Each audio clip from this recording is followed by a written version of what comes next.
Faut-il craindre un nouveau Tchernobyl?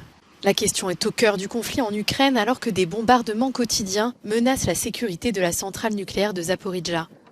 L'Organisation des Nations Unies appelle à démilitariser la zone autour de l'usine, inenvisageable pour les Russes. Moscou indique qu'un retrait de ses troupes rendrait l'installation vulnérable aux provocations et aux attentats terroristes. Le secrétaire général de l'ONU, Antonio Guterres, a réaffirmé lui jeudi que l'usine ne devrait pas être utilisée dans le cadre d'opérations militaires.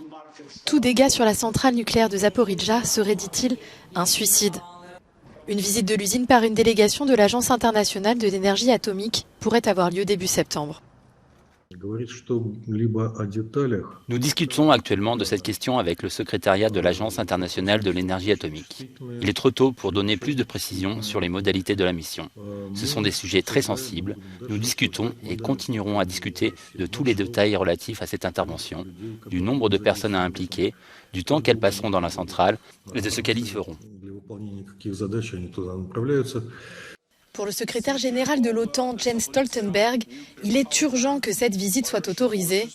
Il indique que le risque d'accident met en danger la population de l'Ukraine, mais également celle des pays voisins et de la communauté internationale. L'Ukraine et la Russie s'accusent mutuellement de risquer de déclencher une catastrophe nucléaire.